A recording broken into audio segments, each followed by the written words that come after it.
लेकिन उनके सामने एक बड़ी चैलेंज है। उन्होंने जो 10 साल जमुई के लोगों को, जनता को जो बेवकूफ बनाया है, ठगने का काम किया है। कम से कम हाजीपुर की जनता आप ठगाने वाले नहीं है। 5 साल उन्होंने मौका जरूर दिया है, लेकिन हिसाब लेगी हाजीपुर की जनता। अगर ये काम करेंगे तो लगेगा कि रामविलास पासवान के सपना को, अधूरे सपना को इन्होंने आगे बढ़ाने का काम किया। लेकिन मेरी शुभकामनाएं हैं, इतना ही कहूंगा, हाजीपुर की जनता 5 साल जरूर देखेगी। आपको इतना साफ साफ कह देता हूँ, जेपी नड्डा और न जाने कितने बड़े कद्दावर नेता लोग हैं, उन लोगों ने कल में बॉडी लैंग्वेज में जो देख रहा था, उनकी बॉडी लैंग्वेज में जो दिख रही थी, वो मोदी जी के अनुकूल नहीं दिख रहा था उन लोगों के। और मोदी साहब जिस तरह से लोगों को गले लगा रहे थे, कुर्सी बचाने की बेचैनी थी, शपथ लेने की बेचैनी थी। वो नमस्कार, आप देख रहे हैं धा न्यूज और मैं हूं अभिषेक मिश्रा। देखिए, लोक जनशक्ति पार्टी रामविलास के राष्ट्रीय अध्यक्ष चिराग पासवान केंद्र सरकार में मंत्री बन गए हैं। उन्होंने मंत्री पद की कल शपथ ले ली है। अब विभाग क्या मिलेगा, इस पर थोड़ी देर में, कुछ घंटों में तस्वीर साफ हो जाएगी। लेकिन जो चर्चा है कि एक रसूखदार मंत्रालय चिराग पासवान को मिलेगा।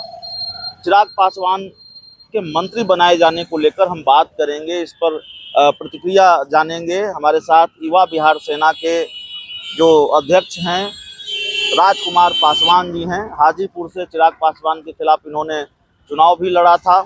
चिराग पासवान चुनाव जीत गए, राजकुमार जी बुरी तरह से चुनाव हार गए। राजकुमार जी, बधाई तो देंगे चिराग पासवान को आप?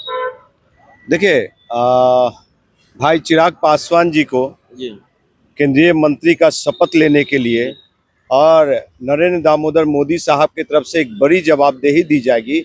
इसके लिए भाई चिराग पासवान को बहुत बहुत बधाई, ढेरों शुभकामनाएं। लेकिन उनके सामने एक बड़ी चैलेंज है।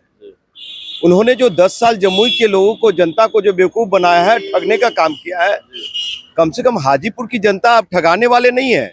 5 साल उन्होंने मौका जरूर दिया है, लेकिन हिसाब लेगी हाजीपुर की जनता।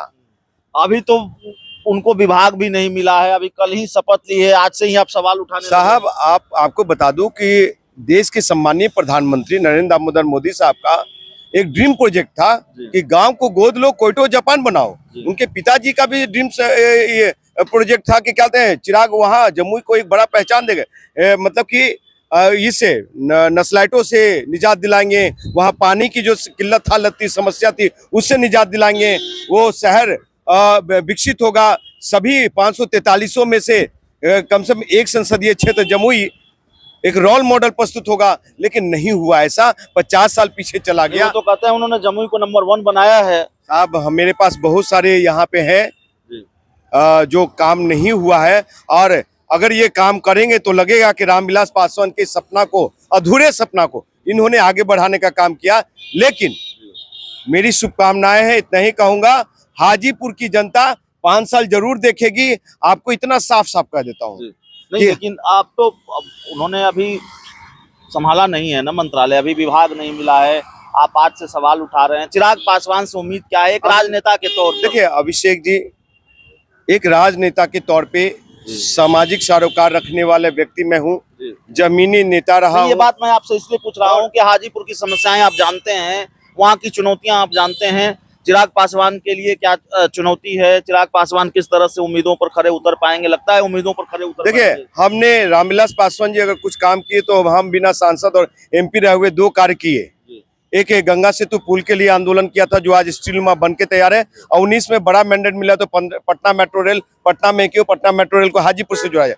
इसके अलावा चिराग पासवान काम करें, मेरी शुभकामनाएं हैं। अगर हमारी भी कहीं जरूरत होगी तो हम सहयोग करेंगे, उनको साथ देंगे। अगर हमसे कुछ एडवाइस लेंगे कि क्या क्या काम कमी रह गई है। एक आखिरी टिप्पणी, चिराग पासवान पर तो बात हो गई। राजकुमार जी, आप जानते हैं नीतीश कुमार बहुत निर्णायक भूमिका में है, ताकतवर बनकर उभरे हैं। नीतीश कुमार बहुत जरूरी है मोदी के लिए, उनके 12 सांसद बहुत जरूरी हैं मोदी के लिए।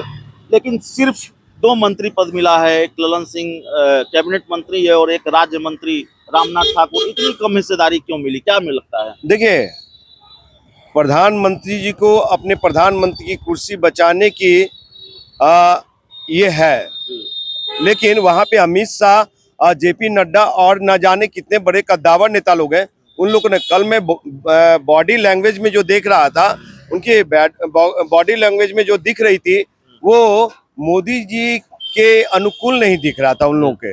और मोदी साहब जिस तरह से लोगों को गले लगा रहे थे, कुर्सी बचाने की बेचैनी थी, शपथ लेने की बेचैनी थी, वो दिख रहा था साफ साफ। तो इसलिए ये 100 दिन का जो योजना बनाया है इन्होंने, 100 दिन का ये कार्यशैली बनाया है, 100 दिन से ज्यादा सरकार नहीं चलेगी। 100 दिन से ज्यादा सरकार नहीं चलेगी। चलिए, इस रिपोर्ट में इतना ही।